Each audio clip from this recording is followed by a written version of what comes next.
Du point de vue strictement juridique, le contrat est une convention par laquelle une ou plusieurs personnes s'obligent envers une ou plusieurs autres à donner, à faire ou à ne pas faire quelque chose. Évidemment, la définition est issue d'une longue maturation intellectuelle, cependant marquée par une divergence entre juristes et économistes.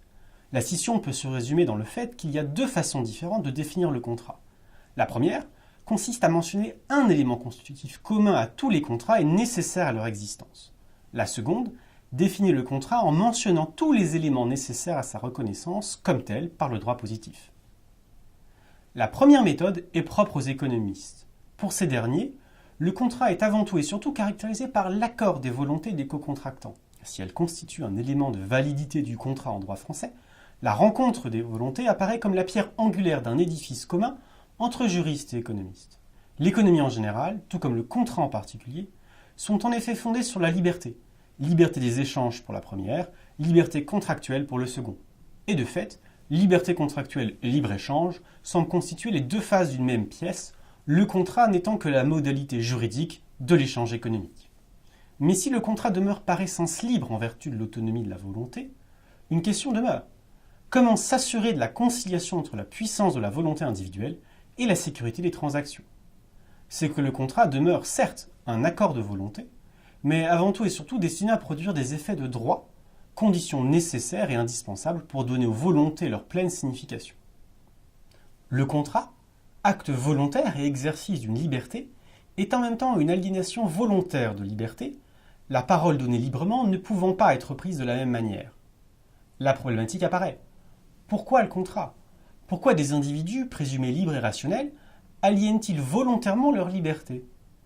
C'est que le contrat, en ce qu'il est une modalité de l'échange, apparaît économiquement comme un gain, c'est là même sa finalité, mais également comme un moyen de s'assurer de la réalisation de ce même gain.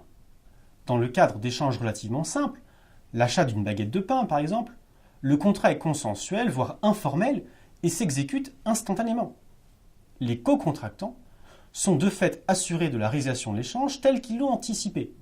Mais lorsque l'échange se complexifie, c'est-à-dire lorsque les prestations ne sont pas simultanées, séparées dans l'espace et ou dans le temps, ou émanent de co-contractants inconnus, le contrat apparaît comme le moyen de lutter contre l'incertitude inhérente au déroulement de cet échange complexe.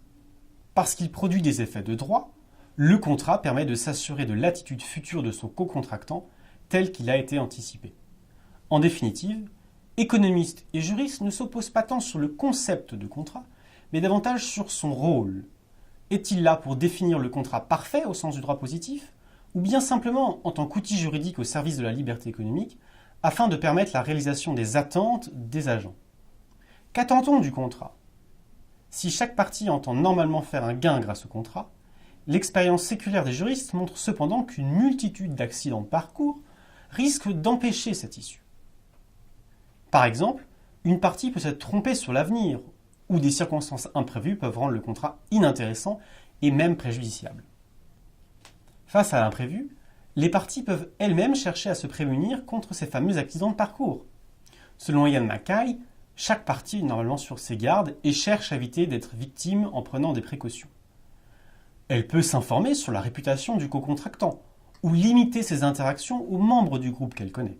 S'informer sur le produit, se renseigner sur les conditions du contrat, sur les sûretés qu'elle pourrait éventuellement obtenir et sur les sanctions qu'elle pourrait faire valoir en cas d'inexécution, préciser davantage le contrat, spécifiant ce qu'il advient dans diverses éventualités. Évidemment, toutes ces options constituent des coûts de transaction. La recherche du contrat parfait, prévoyant l'ensemble des occurrences, est évidemment impossible à rédiger, car trop coûteux au regard de son gain. De ce fait, le rôle du droit des contrats est évidemment de réduire ces coûts de transaction. Plus ces coûts sont importants, plus se rétrécit l'éventail de transactions qu'un acteur jugera viable.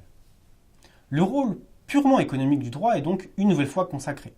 Car si le contrat a pour but de produire des effets de droit, afin d'assurer le bon déroulement de l'échange économique, encore faut-il que le système juridique puisse s'assurer de l'application effective de ce dernier. Autrement dit, le droit des contrats doit inciter les parties à la coopération en prévoyant des dommages et intérêts en cas de non-respect des termes du contrat. Mais tous les contrats doivent-ils être respectés? La réponse tient du réflexe pour le juriste français.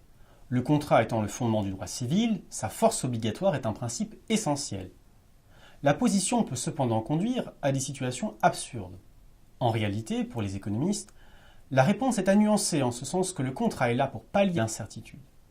Toute décision économique comportant évidemment un risque endogène ou exogène aux agents, le contrat apparaît comme le moyen juridique d'encadrer le processus économique, mais pas de s'assurer de sa réalisation selon un modèle prédéterminé.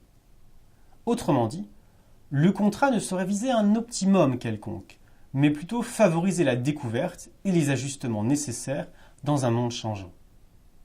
Le droit des contrats apparaît alors comme un simple lubrifiant dans la mécanique des relations économiques, permettant aux agents de coordonner et d'ajuster leurs actions et comportements au fur et à mesure de l'évolution du contexte. C'est là le cœur de la théorie autrichienne du droit. Les règles juridiques existent pour encadrer un processus de découverte, le favoriser sans l'entraver. L'idée de Friedrich Hayek, le droit doit avoir pour but de préserver l'ordre des anticipations, soit l'état dans lequel les individus peuvent former des prévisions qui ont de bonnes chances d'être exactes. L'ordre en question n'est pas une situation où rien ne bouge, mais dans laquelle les individus arrivent à anticiper, donc à se projeter dans l'avenir.